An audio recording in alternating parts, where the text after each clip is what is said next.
Hello everyone and welcome to my Season 2 Ice Shard Frozen Orb Sorcerer build. I'll be starting off this video with showing some gameplay from a Nightmare Dungeon level 61 and then we'll extensively break down everything about the build.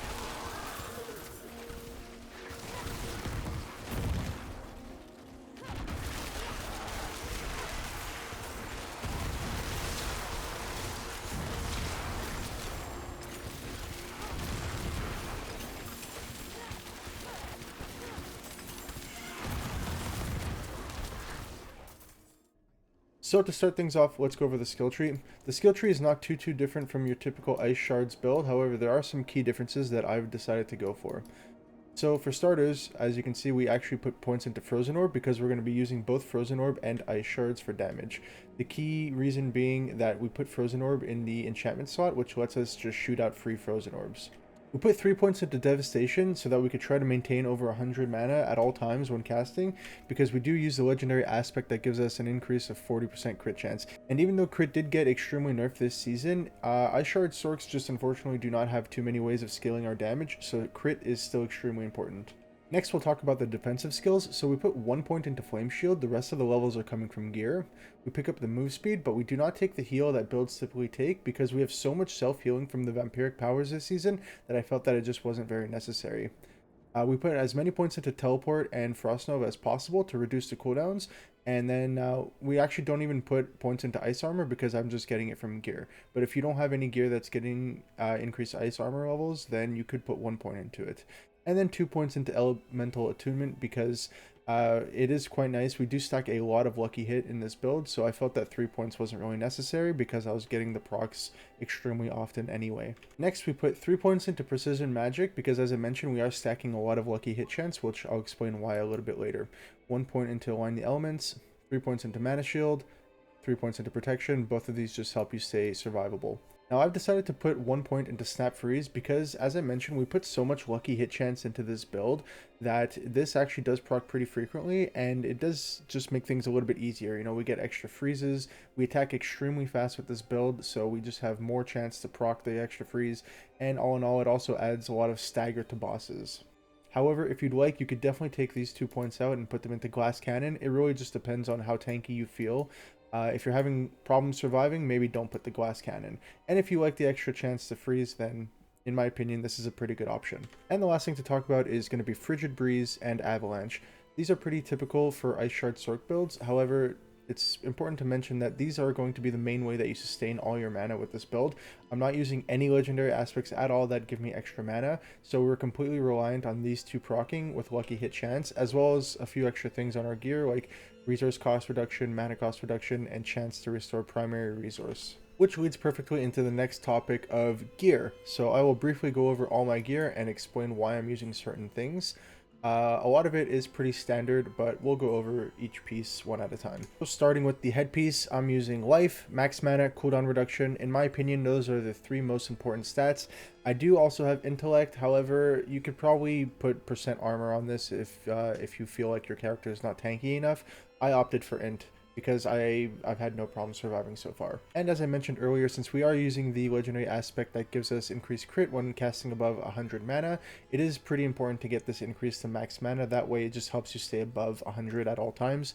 Personally, I have 127 mana, but as you probably noticed in the gameplay, I almost never drop below 100. While on the topic of crit, we're briefly going to talk about the boots that I'm using. So I was lucky enough to get Esu's Heirloom. It drops from a few of the different new unique bosses in the game. However, why these boots are so important is because they give you an absolute ton of movement speed, and then they convert movement speed into crit chance. So as you can see here, 25% of your movement speed turns into crit.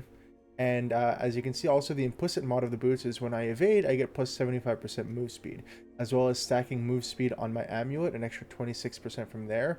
All in all, when I am in combat and I evade, I gain something like 20% extra crit chance, which is pretty insane. Next is the chest piece. This is pretty standard. We just stack all defensive stats on the chest piece, just as much damage mitigation and health as you could possibly get. And then we're going to use the Frost Nova. This aspect is, it's not 100% required. However, I do find it is pretty nice to have the 2 stacks of Frost Nova, even if it does make their cooldown a little bit longer. So next is gloves. You do have a lot of options for gloves. Mine, I would say, are probably not ideal, but you know, they get the job done. So the main thing is that we have ranks to ice shards and rank to frozen orbs. You know, both of those do the majority of our damage, and then chance to restore primary resource. As I mentioned, we have no other way of restoring primary resource in this build, so getting this stat both on gloves and offhand is pretty much mandatory.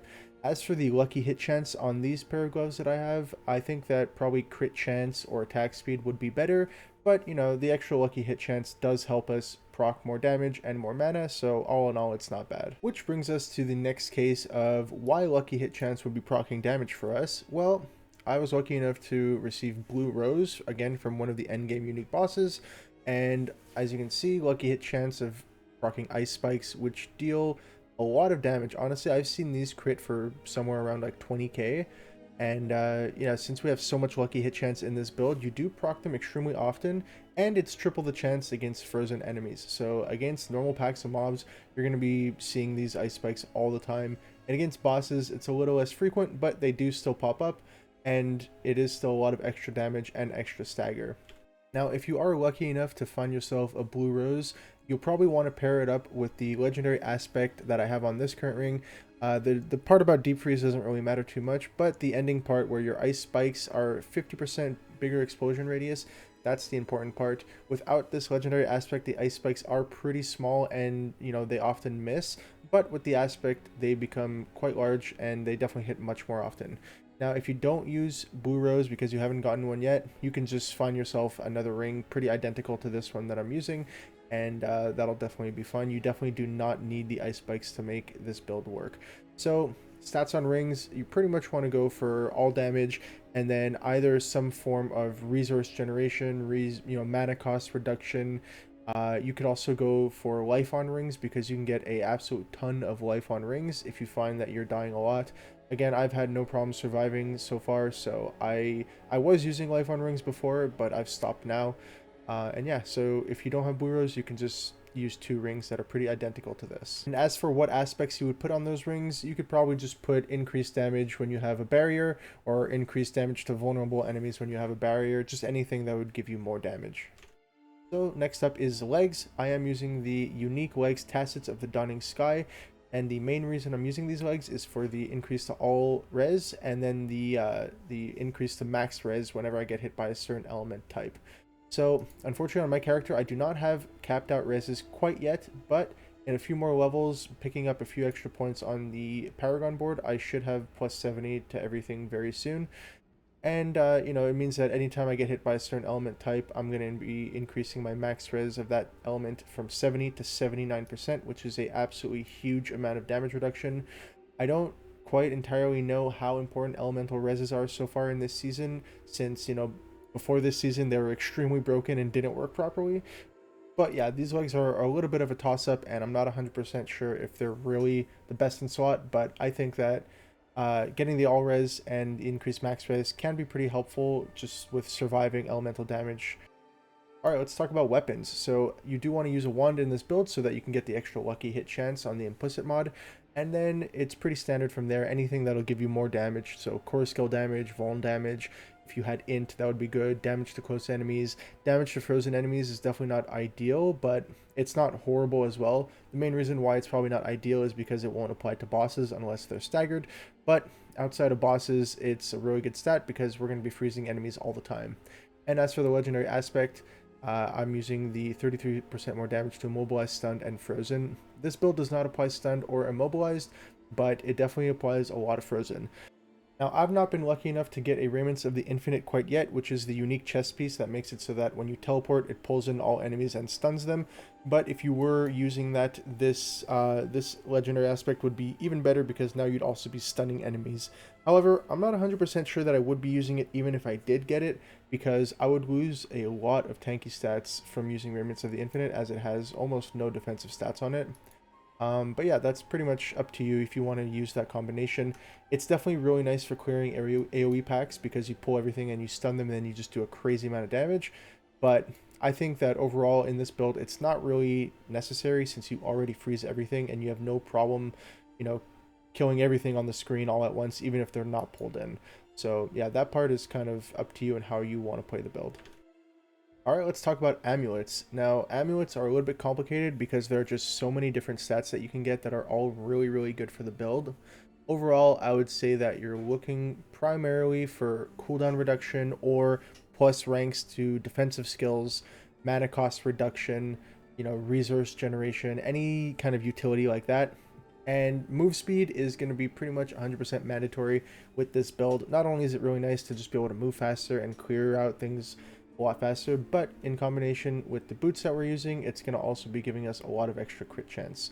So yeah, ranks to defensive skills, really important to also reduce the cooldowns on your Frost Nova and your teleport. And last but not least, the offhand. I've already hovered over it and talked about it a few times, but we'll just quickly go over the stats again. The implicit mod is cooldown reduction, which again is really important for just reducing the cooldown on Frost Nova and teleport.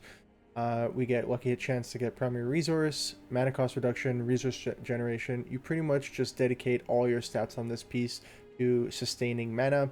Also the lucky hit chance when you have a barrier, just, adding more lucky hit chance.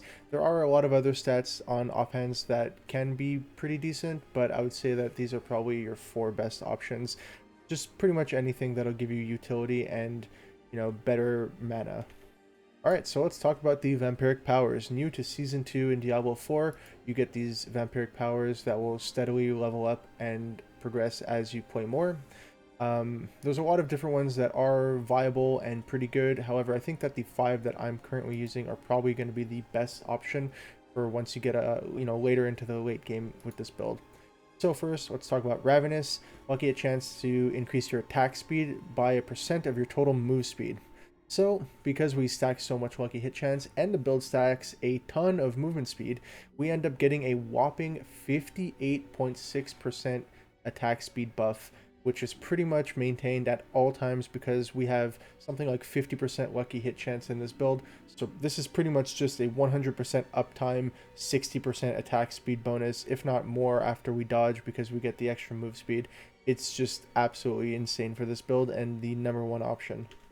The next one we use is Undying. Casting your skills basically just heals you, and it doubles the amount when you're below 50% health. Since we don't have any other forms of healing with this build, this is going to be your primary way of restoring your life outside of health potions. But honestly, with this Vampiric power, you almost never need to use potions unless you get bursted down to like 1 HP instantly. But yeah, because we have so much attack speed, it also synergizes really well. Just, it's really crazy how much life you can get back just by this one Vampiric power. Next is a Cursed Touch. So this makes it so that we have a 44% chance to inflict Vampiric Curse on enemies. And the cursed enemies have a 15% chance to spread it to others. And then the more important part, honestly, is Vampiric Curse Stored Souls. So basically, whenever you kill an enemy, you store the soul. And then when you use a defensive skill, it releases the souls. And they just run out and basically detonate on enemies, and they do a pretty crazy amount of damage. What's also really nice about this Vampiric power is that the Vampiric Curse leads in perfectly with the next Vampiric power that we have. The second part of this is that enemies are vulnerable while affected with Vampiric Curse. So in our build, we actually don't have too many ways of applying vulnerable, because as you may have noticed in the skill tree earlier, the ice shards enhancement, we're actually not using the one where when you hit 5 ice shards that applies vulnerable. This would be pretty standard for an ice shards build. We're actually using this one that makes it so that basically our ice shards always act as if they're frozen, which means they bounce around to other enemies and do more damage. So we're using that instead because we can apply vulnerable just through these two vampiric powers combined together. So this one applies the curse, this one makes it so that the cursed enemies are vulnerable, and it's basically 100% uptime vulnerable on all enemies at all times, and then this one also makes us do more damage to vulnerable enemies. So these two synergize really, really well and just give us a ton of extra damage. So last but not least, the Paragon board. Now, quite honestly, I did copy this Paragon board from a Maxwell.gg Ice Shards build because I honestly was just not interested in going through all the Paragon board changes. And, you know, I've played an Ice Shards Sorc build in the past where I got to level 100, and this board is fairly similar. I mean, most of the things are pretty standard. So we'll just very briefly go over what powers we're using, what glyphs, as well as what boards. So in the first board, we're using the control glyph. Second board, we're using the unleash glyph, and this board is going to be the icefall board. The third one, we're going to the frigid fate board, and we're going to be using the flame feeder glyph. The fourth one, we're going to the burning instinct board, and that one might be a little bit confusing, but that leads back to the enchantment that we're using. Firebolt enchantment makes it just so that we apply burn to enemies that we hit. So because everything is burning at all times, that Paragon board, it has a lot of extra damage and damage reduction to enemies that are burning. So yeah, this is just, it's pretty nice. You get a lot of extra damage and damage reduction. And then finally, I have not filled out this board yet because I'm only level 96, but we're going to the enchantment master, and we're going to be using the destruction glyph. Come up over here to pick up the elemental balance, and then we're going to be going over to ruinous. I'm not exactly sure how the path is going to be. It's probably just going to go along over here and come up and pick up ruinous. And yeah, that'll be it for the Paragon board. Oh, and one last thing to mention, I haven't gotten the nodes yet, but I will be picking up this erudite over here just for the all res. And if I have enough points, I might also come down over here and pick up resilience just for the increase to max res, because as you saw earlier, I'm not currently plus 70 to all reses, so this might help me cap it out. So let's talk about the pros and cons of this build. So the number one pro I would say is that the build is extremely fun to play. Because we have so much attack speed and movement speed and really short cooldowns, you are just zooming across the map at all times. It's extremely fast paced and really, really fun to play. On top of that, its AoE clear is also incredible. As you can see in the clips, we just absolutely mow everything down. All the mobs get frozen. We basically take no damage, and yeah, it's just really fun to play, really fast paced, and everything dies. I would say the number one con of the build is going to be single target. Ice Shards has pretty much always struggled with doing single target damage because a lot of our damage modifiers come from freezing and chilling enemies, and unfortunately bosses just cannot be frozen or chilled until they're staggered. So all of those damage modifiers basically don't get applied to the boss until they're staggered. And although we can stagger bosses decently quickly, we're not really building to stagger bosses. You know, that's not our primary goal. So it's not like you're going to be able to stagger the boss in, you know, 5 to 10 seconds. Now, even though this build does struggle a little bit with single target damage, I have solo killed every boss so far in the game, including Duriel, and it wasn't even very hard, to be honest. I killed it on my first try. I went into it not knowing the fight at all. Unfortunately, I don't have recording of it because I wasn't streaming at the time. But yeah, the fight was relatively easy and only took a few minutes to kill. I've also tried Uber Lilith. Uber Lilith is definitely a little bit harder, and the kill is definitely a little bit slow. However, I will say compared to before Season 1, the kill speed is much faster. So honestly, the single target of this build really isn't even that big of an issue. The bigger issue with Lilith, and the main reason why I haven't killed her yet, is honestly just because she has a lot of one-shot mechanics, and I haven't put in the amount of time and effort to actually try to get a kill yet. But that will probably be coming up pretty soon. One last thing I'll say about the build is that unfortunately sorcerers do not really have many physical defensive options in their Paragon board, so you can't really stack that much armor. And in this build specifically, I don't really have that much health either. So I'm a little bit worried about, trying to push for level 100 Nightmare Dungeons. I'm not 100% certain if I'm going to be tanky enough, but there are a few alternatives to my current build, swapping out certain pieces that can definitely help with my tankiness. And so far, up until level 61 Nightmare Dungeons, I really have not had any problems at all with surviving. So yeah, that's something that I'm not really too sure about. But so far, I could say that other than those slight concerns, the build is absolutely amazing. It clears everything in the game, and it's extremely fun and fast paced. It's a little bit difficult to get the right pieces to make it all work, and you might have some mana issues early on. But with with certain legendary aspects like the one that gives you 15 mana every time you use a cooldown, and I think there's a couple others that I'm forgetting. Those can definitely help you early on with your mana struggle that you might have, especially for single target. So yeah, the build is very versatile. There's a lot of different options that can help you along the way, and once you get all the pieces that you need towards the end, it's an absolutely crazy endgame build that clears everything. If you've made it this far into the video, thank you so much for watching. Please make sure to subscribe to the channel and drop a like. And if you have any questions, ask in the comments and I'll try to answer everything.